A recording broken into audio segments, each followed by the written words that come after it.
Mapagpalang araw mga kataba. Nagawa ko na tong ganitong dessert, nilalagyan ko lang ng konting changes. Kasi itong Graham natin, libre to. Napakita ko na yan na kasama yan sa blessing na natanggap ni Mama Taba. Bumili lang ako ng additional ingredients. Dalawang pandagdag ko lang ang ating crema asada. Ganyan lang kalaki, yung 2-in-1. Lagi kong minimension na malaking bagay yung 2-in-1. At matamis na kasi to, hindi na ganun ka rami yung kailangan kong ilagay sa ating Graham. Ang pang-ibabaw natin, pagkain ng bata.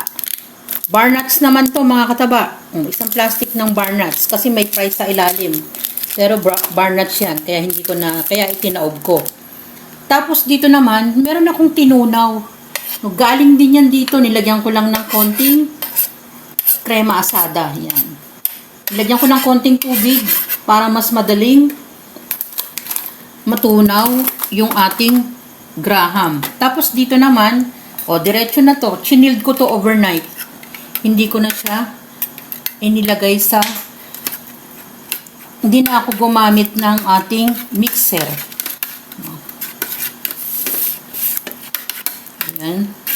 Tapos, malinis ang kamay ni Mama Taba kahit na parang may nasugat dahil gawa ng ating malinis ang kamay ko. Nasugat doon sa ating pagkakasagad dahil hindi ako sanay ng may kuko. Tunawin lang natin yan dyan at ihilera natin dito. Hindi pala. I-soak pala natin. Ilubog. Ayan. Ulit-ulit lang mga kataba. Unang layer pa lang to. So, yan. Balikan natin para hindi naman kayo masyadong, alam nyo na, managinip. Ganun lang. First layer muna. At lagay ulit tayo ng ating crema asada sa ibabaw. Bumalik kayo ha. Sige. Na-layer ko na. 3 patong yung nagawa ko.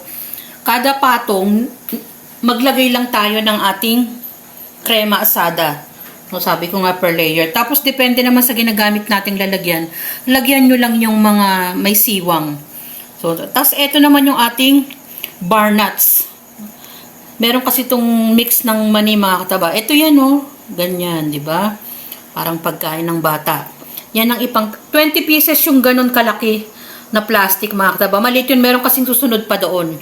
So, yan. Marami nang mailalagay yung ating 20 pieces. Tapos, dito, pwede na natin ilagay yung ating bar nuts. Ganyan. Ganyan. Diba? Ganun lang kasimple.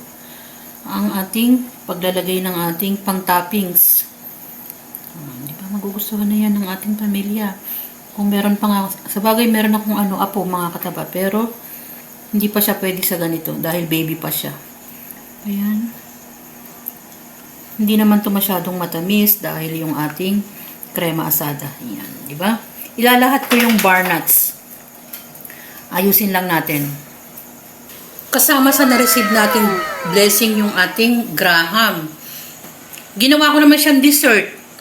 3 ingredients lang yan. Nilagyan ko ng crema asada at yung ating bar nuts. Diba mga kataba? Ganun lang kasimple yung ating simpleng dessert. At chilled lang natin overnight, masarap na yung ating dessert. Ganyan lang yung mga simpleng ginagawa ni Mama Taba. Na-appreciate naman ng ating pamilya. Enjoy, kumain, at maging masaya. Salamat sa panunood! At bye! Ingat!